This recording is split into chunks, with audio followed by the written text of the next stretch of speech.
십자가의 복음 첫 번째 시간으로 신앙의 본질에 관하여 은혜를 나누겠습니다. 우리가 하나님은 사랑이십니다.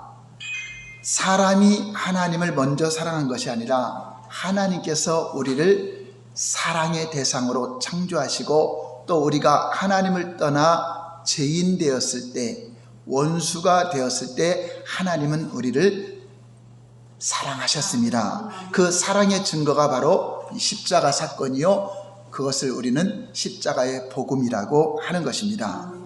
성경은 십자가의 복음에 대한 능력에 대해서 놀라운 역사를 말하고 있는데, 그러나 성도들은 십자가의 복음에 대해서 그 능력을 많이 경험하지 못하고 살아갑니다. 왜 하나님의 교회가 하나님의 임재 가운데 십자가의 능력을 경험하지 못하고 있을까? 또 왜 하나님의 백성들이 십자가의 능력을 가지고 있으면서도 또 죄를 이기지 못하고 있는 것일까?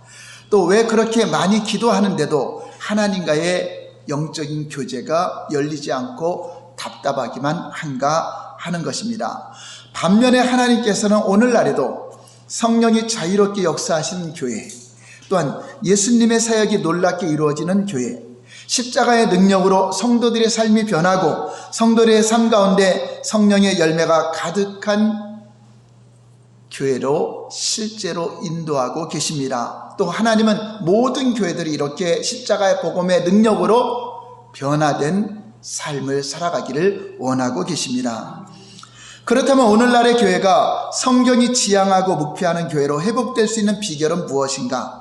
그것은 다름이 아니고 교회가 십자가의 복음과 성령의 사역의 토대 위에 세워지는 것을 통하여서 하나님은 일하고 계십니다. 많은 사람들은 하나님의 은혜를 받고 성령의 큰 권능만 받으면 된다고 생각합니다. 그러나 그렇지 않습니다.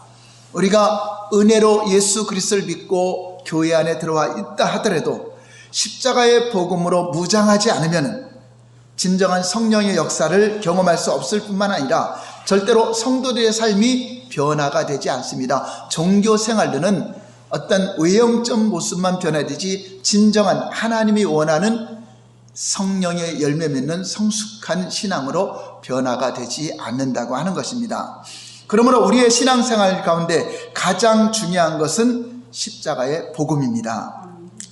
그런데 십자가의 복음하면 많은 목회자들과 성도님들은 그저 당연한 것으로 생각합니다. 예수님을 처음 믿을 때 당연히 십자가의 복음을 듣고 예수 그리스도를 믿음으로 구원받았기 때문에 이미 십자가의 복음을 다 알고 있다고 생각합니다.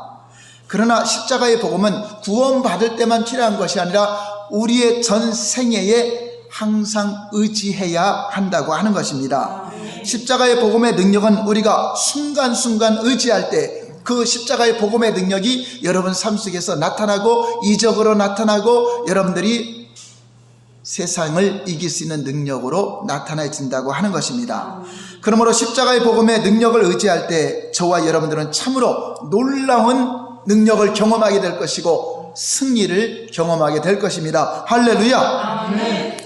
그러면 하나님이 우리에게 진정으로 원하는 신앙의 본질은 무엇인가? 신앙의 본질은 하나님이 진짜 원하는 것이 무엇인가 하는 것입니다. 그것은 첫 번째, 하나님과 친밀한 교제를 하나님은 원하고 계십니다. 저와 여러분들이 교회에 나와서 이런 종교 생활을 원하는 것이 아니라 하나님과의 만남을 통해서 친밀한 사랑의 교제를 원한다고 하는 것입니다. 그러므로 신앙의 핵심은 하나님과의 친밀한 교제에 있습니다. 하나님과 친밀한 교제는 저와 여러분들이 다른 어떤 봉사나 사역이나 다른 무엇보다도 우선순위 첫 번째가 하나님과의 친밀한 교제입니다. 한번 따라서 할까요? 하나님의 친밀한 교제가 신앙의 가장 우선이다.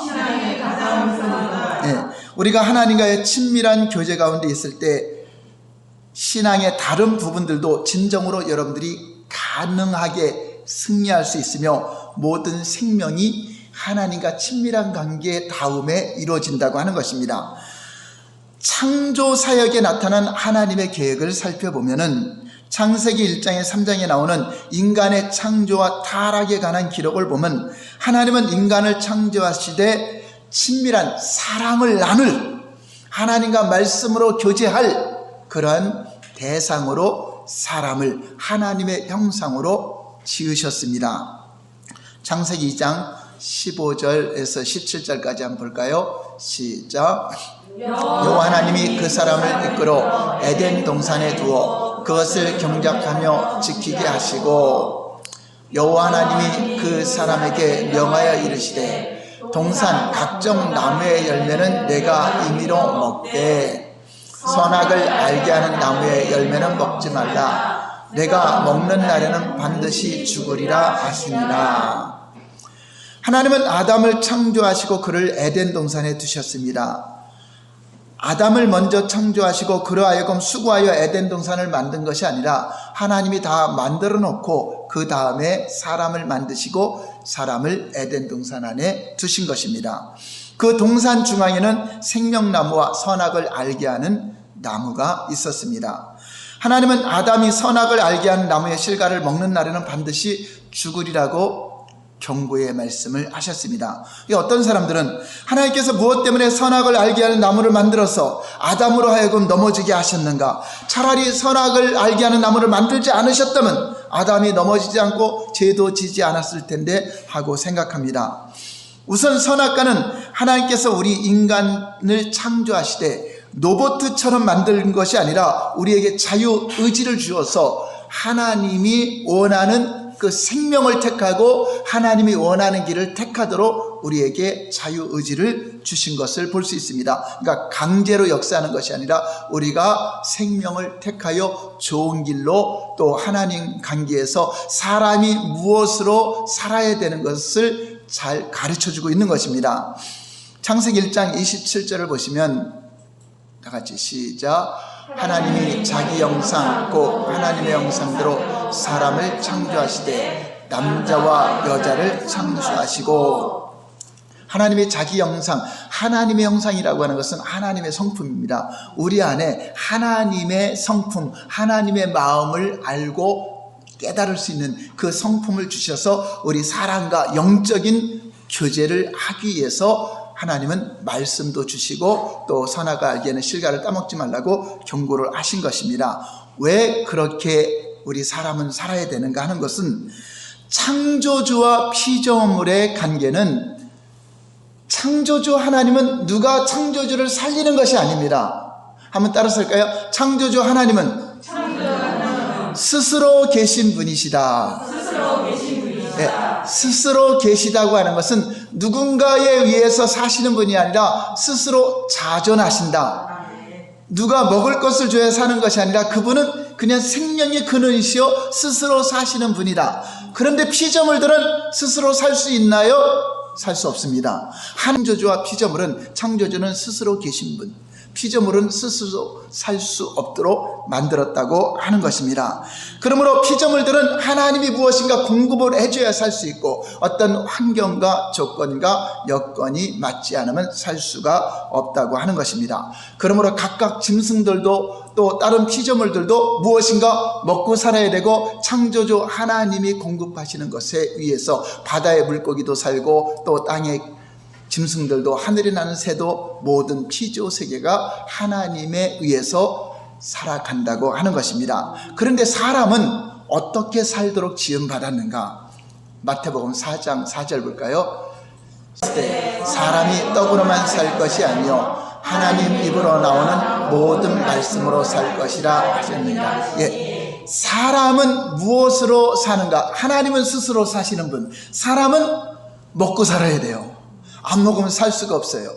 그래서 떡이라고 하는 것은 땅에서 나는 열매, 씨앗을 통해서 밥을 해 먹고 떡을 해 먹어서 육체가 살기 위해서는 떡을 먹어야 되고, 그런데 사람은 하나님과 영적인 교제를 하기 위한 그런 사랑의 존재로, 교제의 존재로 만들었기 때문에 사람은 영적인 존재이기 때문에 무엇을 먹어야 되죠? 하나님 말씀을 먹고 산다. 하나님 입으로 나오는 말씀으로 산다는 것은 말씀대로 순종할 때 그것을 먹는다 하는 것입니다. 여러분, 먹는다는 것은 꼭 음식을 해서 먹어야지만 먹는 게 아니라 여러분 귀로 듣는 것도 다 먹는 거죠. 보는 것도 먹는 거죠. 이것처럼 하나님 입으로 나오는 말씀을 여러분이 들을 때 내 영혼의 양식이 된다고 하는 것입니다. 먼저 하나님은 흙으로 사람을 만드시고 하나님의 형상을 따라 사람을 만드시고 양식을 주셨는데 창세기 1장 29절에 어떤 양식을 먼저 주셨는가? 창세기 1장 29절 시작. 하나님이 이르시되 내가 온 지면에 씨 맺는 모든 채소와 씨 가진 열매 맺는 모든 나무를 너희에게 주노니 너희의 먹을거리가 되리라. 네, 우리는 애초부터 하나님이 만들 때부터 땅에서 나는 그 채소와 또 씨 맺는 열매 그 열매를 통해서 우리가 음식을 해먹고 떡을 해먹고 이렇게 육체가 살아갈 수 있도록 하나님은 이미 우리에게 먹을 것을 주셨습니다. 그런데 사람은 이런 육적인 존재만 있는 것이 아니라 흙으로 만든 육체는 땅에 흙에서 나는 것을 채우면 돼요. 그런데 우리는 영적인 존재이기 때문에 그 땅에서 나는 것으로는 이 영적인 존재가 살 수가 없습니다. 창세기 2장 7절 볼까요? 시작. 여호와 하나님이 땅의 흙으로 사람을 지시고 생기를 그 코에 불어넣으시니 사람이 생명이 된다. 예, 하나님의 루아, 하나님의 영을 우리에게 부어주시니 우리가 영적인 존재가 되었습니다. 짐승들은 영적인 존재가 아니기 때문에 그들은 이 땅에 주어진 거 먹고 살다가 죽으면 끝나지만 우리는 영적인 존재이기 때문에 이 영적인 존재도 스스로 살 수가 없는 것입니다. 그래서 하나님은 창세기 2장 7절에 영적인 존재를 만들고 나서는 2장 16절에서 17절 말씀 다시 한번 볼까요? 시작. 여호와 하나님이 그 사람에게 명하여 이르시되 동산 각종 나무의 열매는 내가 임의로 먹되 선악을 알게 하는 나무의 열매는 먹지 말라. 내가 먹는 날에는 반드시 죽으리라 하시니라. 자, 선악을 알게 하는 나무의 실과는 먹지 말라고 하나님 말씀을 주셨습니다. 자, 사람은 떡으로만 사는 것이 아니라 하나님 입으로 나오는 말씀으로 산다고 했기 때문에 우리에게 말씀을 주셔야 돼요, 안 주셔야 돼요? 그럼 여러분들이 육체가 살기 위해서 밥을 준 것을 귀찮게 여겨야 돼, 감사해야 돼요? 감사해요. 여러분 밥을 먹으면서 하나님은 왜 밥을 줘갖고 우리를 이렇게 힘들게 만들어? 그래요, 하나님께 감사를 해야 돼요. 감사하죠. 육체가 살기 위해서 안 먹으면 육체가 죽기 때문에. 그러면 우리의 영혼이 살기 위해서는 무엇을 받아야 돼요? 말씀을 받아야 돼요. 그러면 선악을 알게 하는 나무의 실과를 따먹지 말라는 말씀을 받았어요. 그러면 왜 그것을 만들었냐고 따져야 돼, 감사해야 돼요? 감사해야죠. 그러니까 우리는 하나님 말씀은 계명이기 때문에 하라 하지 말라 하는 그의 계명입니다. 그 말씀에 순종할 때 우리 영혼이 살 수 있는 것이고 그 말씀을 먹지 않고 거역하면 영적인 죽음이 온다고 하는 것입니다. 그런데 아담과 하와가 뱀의 유혹, 마귀의 유혹을 받아서 하나님 말씀을 거역하고 하나님 말씀에서 떠난 것이 바로 영적인 죽음이 온 것입니다. 육체가 죽은 것이 아니라 영적으로 하나님 말씀을 거역하고 떠난 자체가 죽음입니다. 그러니까 세상에 있는 사람들은 영적으로 살아있어요, 죽어있어요? 죽은 겁니다. 영적인 사람이 살려면 말씀으로 사는데 말씀이 없기 때문에 죽은 것입니다. 그런데 이 죽은 자에게 말씀을 준다고 해서 사는 것이 아닙니다. 여러분, 육체가 죽은 자에게 밥을 먹인다고 살아납니까? 저 시체들에게 밥 갖다 먹이면 살아나요? 못 살아나죠.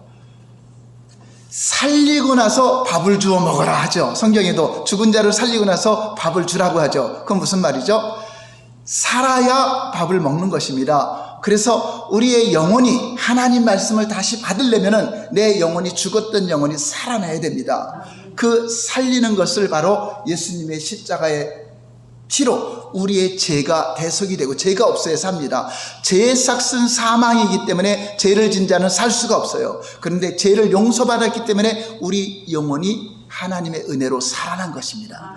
죄와 허물로 죽었던, 영적으로 죽었던 너희를 예수 그리스도로 말미암아 살리셨느니라. 할렐루야. 십자가의 복음을 우리가 살아났습니다. 자, 이제 살아났으면 그냥 살아야 돼요? 이제 말씀을 먹어야 돼요? 그래서 저와 여러분들이 이렇게 하나님 말씀을 먹으러 이 자리에 온 것이고 그 말씀으로 살아간다는 것은 말씀에 순종하며 산다고 하는 것을 말하는 것입니다. 선악을 알게 하는 나무의 열매에 독이 있어서 먹지 말라고 경고한 것이 아니라 하나님 입으로 나오는 말씀에 순종하며 살도록 영적인 양식으로 하나님이 아담과 하와에게 말씀을 주신 것입니다. 그럼 말씀을 주신 것이 우리를 힘들게 하려고 한 것이요, 우리를 살려고 하는 하나님의 사랑입니까? 예, 모든 것이 성경은 다 사랑입니다. 하나님이 선악을 알게 하는 실과를 따먹지 말라고 한 것도 사랑해서 주신 것이요, 밥을 준 것도 사랑해서 주신 것이요, 하나님은 우리를 사랑해서 독생자 예수 그리스도까지 우리에게 다 내어주셨다라고 성경은 말씀하고 있는 것입니다. 하나님이 사랑과 영적인 교제를 하며 하나님 말씀으로 친밀한 교제를 하기를 원하셔서 영적인 사람만 하나님과 영적 교제를 하는 것입니다. 이것을 우리는 친밀한 교제라고 말하는 것입니다. 여러분들이 짐승들이나 어떤 다른 코끼리나 호랑이가 하나님 말씀 듣기 위해서 모이거나 그러지 않죠. 그들은 영적인 존재가 아니기 때문에 그렇습니다.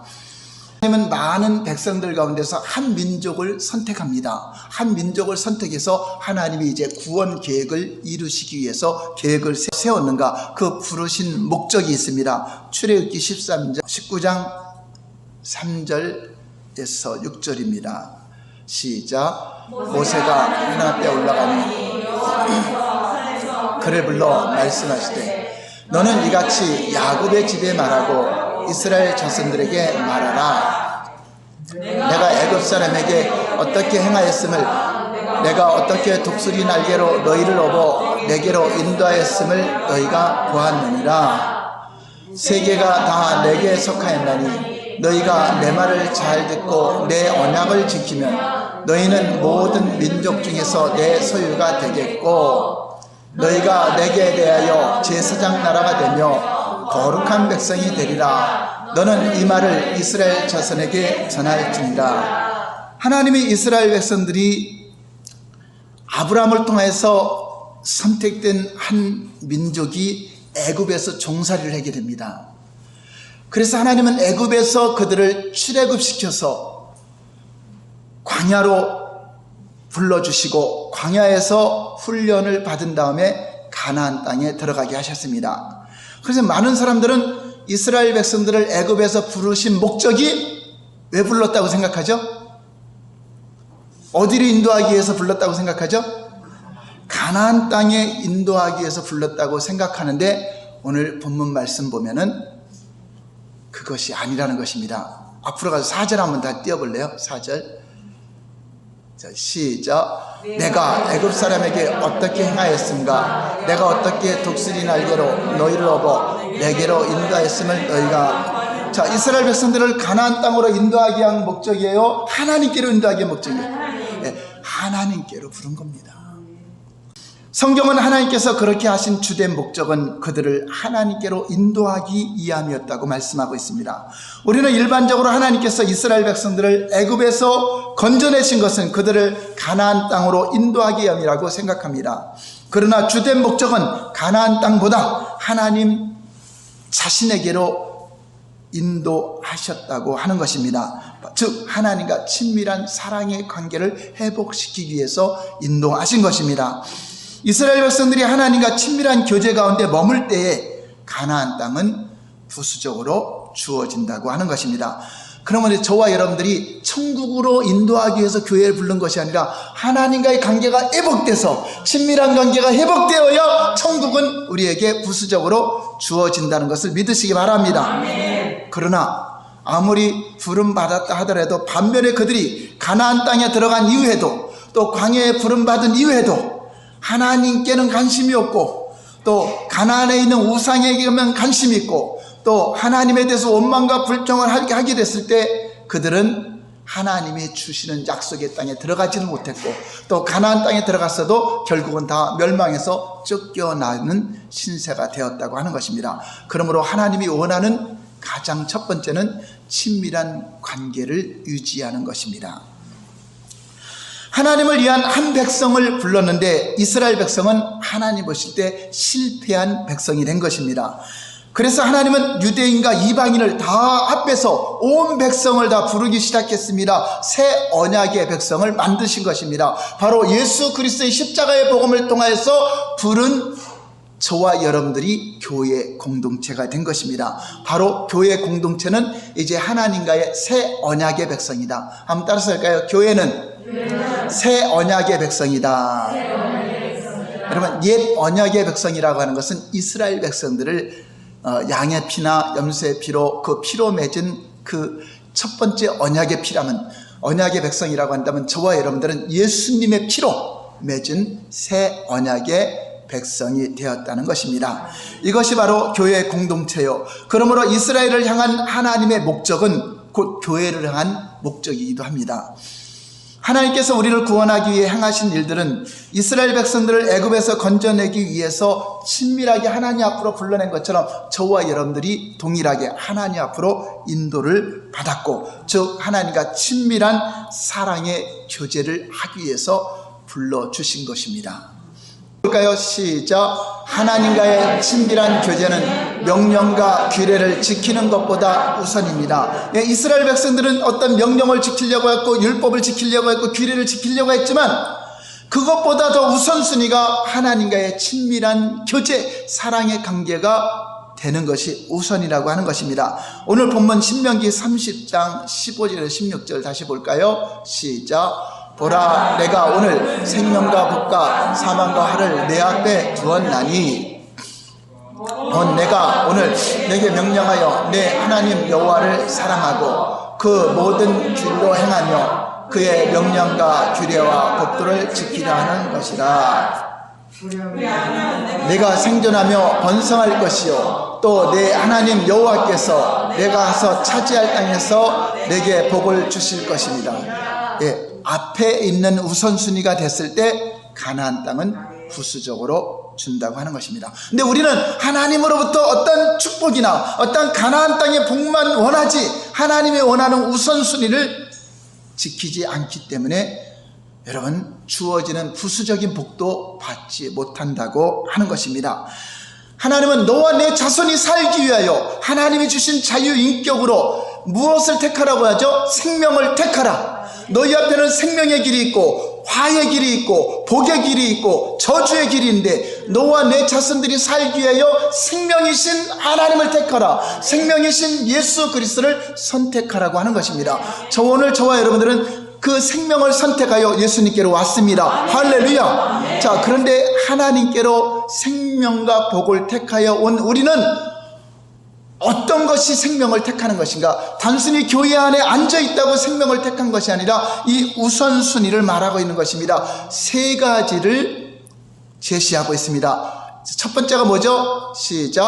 하나님을 사랑하라. 두 번째는 하나님의 길로 행하라. 세 번째는 명령과 규례와 법도를 지키라. 자, 이것이 생명과 복을 택하는 것입니다. 가장 첫 번째 우선순위가 뭐죠? 하나님을 사랑하라. 친밀한 교제가 우선입니다. 명령과 규례와 이거 지켜야 된다 저거 지켜야 된다 이것이 우선이 아니라 하나님을 사랑하고 마음을 다하고 뜻을 다하고 성품을 다하여 내 전존재로 하나님을 사랑하는 이것이 우선순위라고 하는 것입니다. 그래서 많은 사람들은 성경을 읽을 때 명령과 규례를 지키는 것에 초점을 둡니다. 이스라엘 백성들이 그래서 실패한 것입니다. 하나님과의 관계는, 사랑의 관계는 우선순위인데 그거는 무시하고 규례와 법도만 잘 지키면 된다고 생각한 것이 실패의 원인이었습니다. 우리는 하나님의 말씀을 잘 듣고 하나님의 언약을 잘 지키면 하나님께서 우리에게 놀라운 복을 주신다고 생각합니다. 그러나 그렇지 않습니다. 여기서 매우 중요한 것은 순서입니다. 순서. 하나님은 우리에게 가장 먼저 하나님을 사랑하라고 명령하고 있습니다.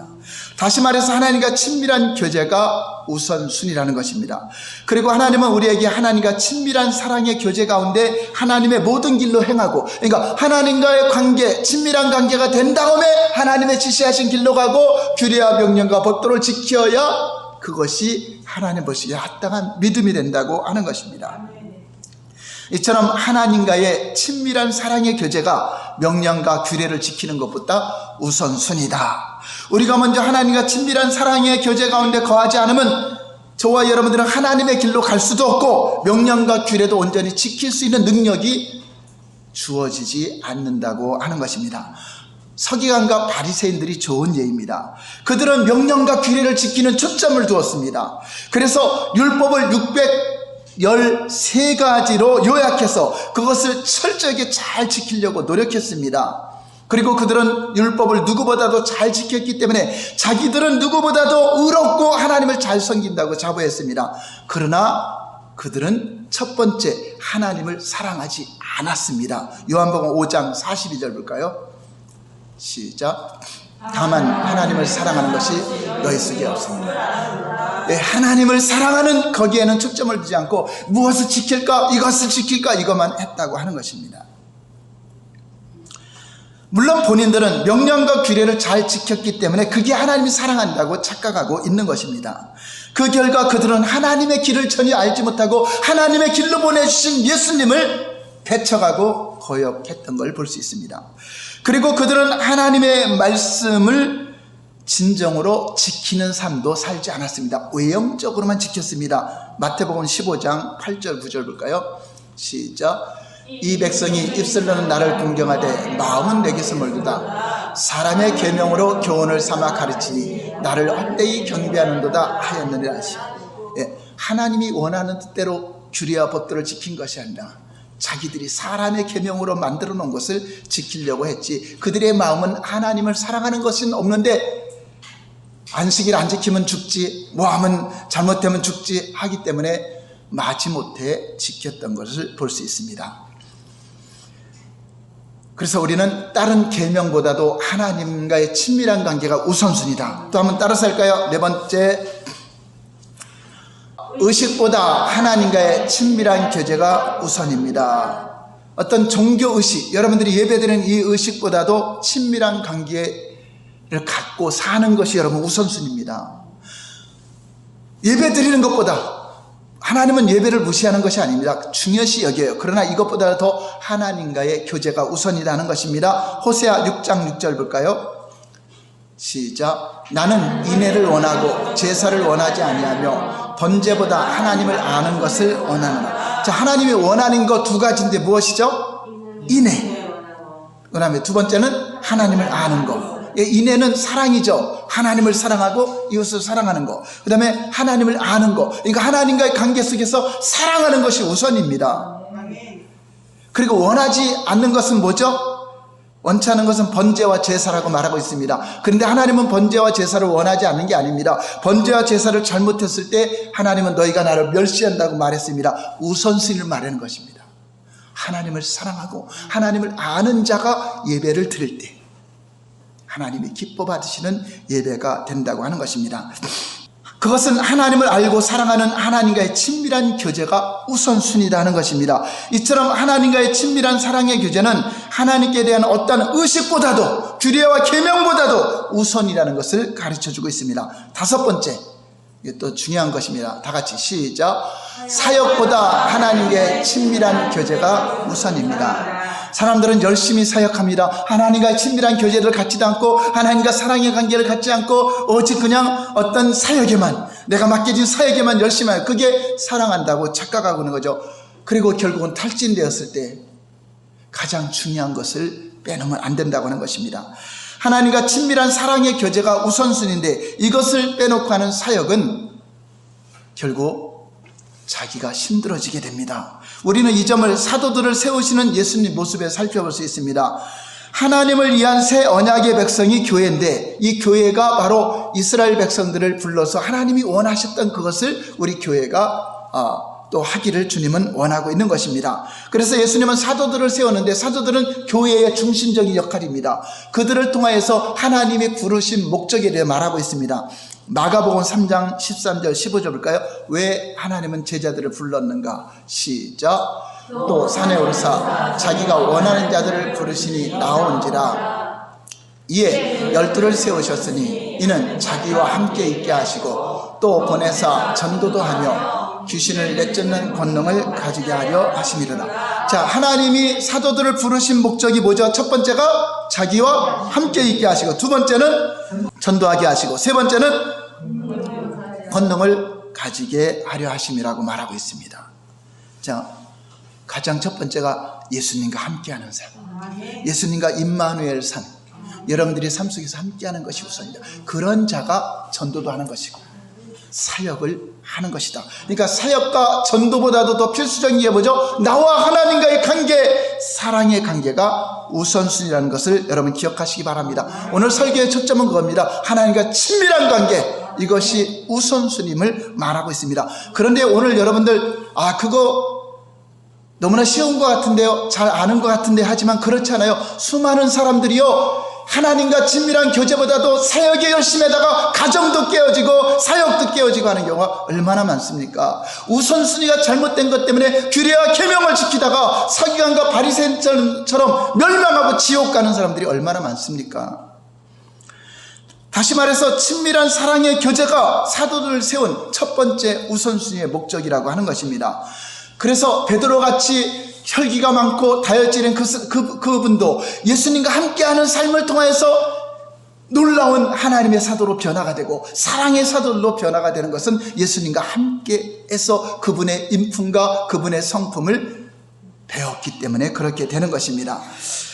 주님의 교회를 위해서 가장 많은 희생과 헌신한 사도들을 세우신 목적이 그러했다면 다른 우리 성도님들과 우리 일꾼들을 부른 목적이 더욱더 그러하다 하는 것입니다. 이 순서, 올바른 순서는 사역을 위해서도 매우 중요한 것입니다. 우리가 하나님과 친밀한 사랑의 교제 가운데 거해야 성경이 말하는 올바른 사역을 감당할 수 있습니다. 물론 하나님과 친밀한 교제 없이도 자기 중심적으로 얼마나 열심히 사역할 수도 있습니다. 사람들 눈에 보기에 많은 성과도 이룰 수 있고 교회도 성장시킬 수 있고 많은 일을 할 수도 있습니다. 그러나 하나님과의 친밀한 사랑의 교제 없이 하나님이 기뻐하시는 하나님 중심적인 사역은 가능하지 않아. 하나님이 기뻐하시는 사역은 안 된다는 것입니다.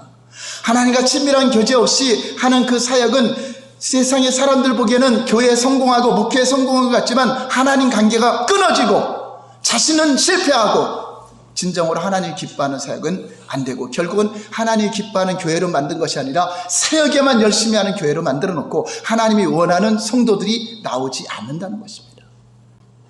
열심히 사역을 하지만 친밀한 관계를 가지지 않고 하는 사역은 하나님께서 의도하시고 목적하신 뜻을 이루는 사역이 가능하지 않고 그냥 종교적으로 어떤 단체만 많이 만들어 놓은 것입니다. 여러분 세상 사람들도 사람들 모집해서 어떤 단체 많이 만들죠. 자, 그래서 그 단체가 커졌다고 해서 하나님이 기뻐하는 단체입니까? 아니죠. 그냥 목소리 하나 내는 하나의 단체를 만들어낸 것뿐이 안 됩니다. 교회도 마찬가지죠. 하나님과 친밀한 교제 없이 성도들을 양육해서 성장시켜 놓으면 그냥 어느 종교단체 하나를 만들어 놓고 세상에 목소리 내는 그런 단체밖에 안 된다고 하는 것입니다. 그러므로 많이 모였다고 해서 그것이 올바른 교회가 아니라 많은 사람들이 많이 했다고 올바른 교회가 아니라 그 목사님과 그 성도님들이 하나님과 친밀한 교제가 우선순위가 돼 있는가, 이것이 중요하다고 하는 것입니다. 여러분 목회자뿐만 아니라 하나님 백성들도 한편으로 다 주의 종입니다. 여러분들 다 주의 종입니다. 그래서 주의 종의 개념은 모두가 다 하나님의 종입니다. 아멘. 저는 목회자로서 목사로서의 하나의 그 직분으로 세워진 것이고 여러분들도 하나님의 주의 종들입니다. 그런데 많은 목회자들과 일반 성도들이 주의 종에 대한 개념을 잘못 갖고 있습니다. 즉 사역 이주의 개념을 갖고 있습니다. 교회에서 어떤 전도사나 어떤 사역을 하면 주의 종이라고 생각하고 그렇지 않으면 자기들은 또 주의 종이 아니라고 생각합니다. 그 결과 하나님의 종으로서 올바른 자세를 가지지 못하고 있을 뿐 아니라 또 정신적인 부담이나 죄책감 등으로 심한 스트레스를 받기도 합니다. 여러분 주의 종을 생각할 때 여러분 하나님과의 관계에서 무엇이 생각납니까? 하나님과 친밀한 사랑의 교제가 생각납니까? 아니면 하나님을 위한 사역이 생각납니까? 여러분 주의 종 하면 여러분 사역이 생각나죠? 교회에서 목사님, 전도사님 생각나죠? 친밀한 교제를 갖는 사람이 주의 종입니다. 여러분 모두가 다 주의 종이 되어야 된다고 하는 것입니다. 오늘날 많은 목회자들과 일반 성도들이 하나님과 관계를 이해할 때 그 관계를 사역 중심적으로 잘못 생각하지 말고 하나님과 친밀한 교제를 나누는 사람이 진정한 사역자의 자세가 된다고 하는 것입니다.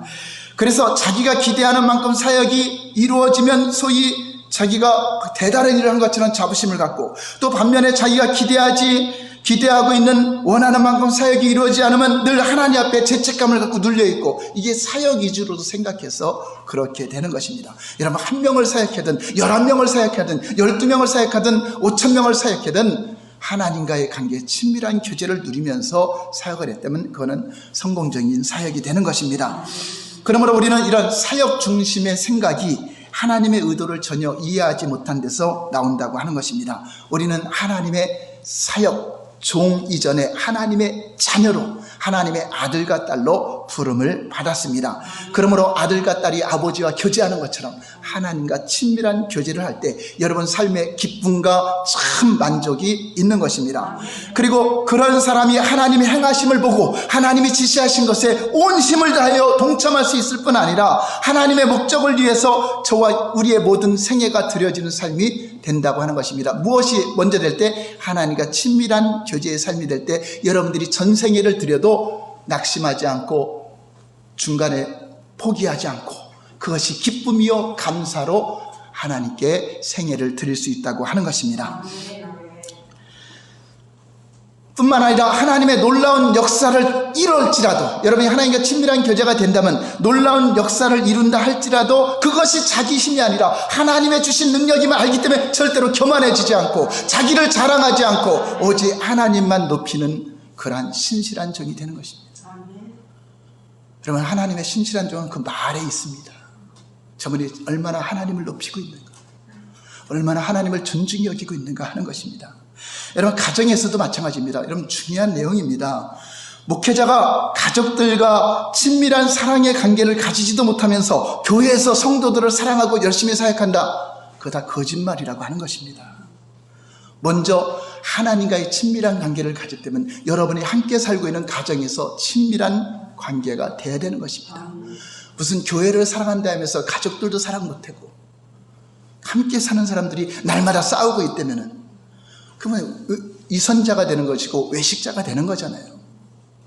근데 오늘날 목회자들이 사역이라는 그 이름 아래 사역을 우선순위 했기 때문에 가정도 뒤로 하고 하나님과의 관계도 뒤로 하기 때문에 하나님 관계도 끊어지고 가정도 깨어지고 사역에서 사람들에게는 많은 성과를 보였을지라도 과연 그 교회가 하나님이 기뻐하는 성도들일까요? 다 똑같은 사람들을 만들어낸다고 하는 것입니다. 그러므로 하나님께 부름받은 자라면 가장 먼저 하나님과 친밀한 사랑이 우선순위가 되어야 되고, 그리고 가장 가까이 여러분이 함께 사는 가정에서부터 사랑이 실천되어야 교회 사역에도 여러분 기쁨으로 할 수 있고 감사함으로 할 수 있고 외식하지 않게 된다고 하는 것입니다. 그러나 우선순위가 바뀌게 되면 하나님과 친밀한 관계도, 가정에서의 사랑의 관계도 다 깨어지고 목회에도 실패하고 가정사역도 실패한다고 하는 것입니다. 오늘날 이단들이 자기들의 목적을 위해서는 가정도 다 팽개치고 가족들도 다 마귀로 여기고 친족도 돌아보지 않고 나가는 거, 그거는 하나님 관계가 깨어진 자들, 여러분 열매로 나타나잖아요. 하나님과 친밀한 사람이 가족을 사랑하지 않겠습니까? 하나님과 친밀한 사람이 교회를 사랑하지 않겠습니까? 하나님과 친밀한 사람이 사역에 열심히 하지 않겠습니까? 저와 여러분들이 이제 우선순위가 바뀌어 사역이 우선순위가 되면 하나님과 친밀한 관계나 모든 것이 깨어진다고 했죠. 주의 사역자로 부름받았다면 가장 먼저 여러분 친밀한 사랑의 교제를 하시기 바랍니다. 그리고 그 사랑을 여러분 같이 사는, 여러분이 함께 일하는 직장에서 또 사업장에서 그 사랑을 실천하시고, 그런 사람들이 교회에 와서 교회 사역을 하고 주일학교 교사를 하고 또 성도들을 사랑할 때 그 진정 하나님이 기뻐하시는 사역이 된다고 하는 것입니다. 그러나 여러분 삶 속에 가나안 땅의 축복, 하나님이 주시고자 하는 복을 부수적으로 누리는 것입니다. 그러니까 여러분들이 복을 우선으로 하지 말고 그것을 목적으로 하지 말고 하나님을 목적으로 할 때 그 목적 안에서 하나님은 저와 여러분들의 삶을 형통하게 하기도 하고 또 필요한 것도 공급해 주시게 하고 그 복을 누리게 하는 것입니다. 그러므로 하나님과 친밀한 교제는 우리 신앙의 가장 핵심이요 근본입니다. 하나님은 우리를 사랑의 교제를 나눌 가족으로 창조하신 것입니다. 하나님의 백성을 세우신 가장 주된 목적은 무엇이죠? 한번 따라서 하나님과 친밀한 교제를 위한 것이다. 오늘 여러분들이 이것이 여러분 마음판에 새겼다면 오늘 성경 공부 아주 잘한 것입니다. 그래서 하나님과 친밀한 교제는, 한번 따라서 하나님과 친밀한 교제는 명령과 규례를 지키는 것보다 우선이다. 그러니까 하나님과 친밀한 교제는 종교 의식보다 우선이다. 또 하나님과 친밀한 교제는 사역보다 우선이다. 할렐루야. 기도하겠습니다. 이 시간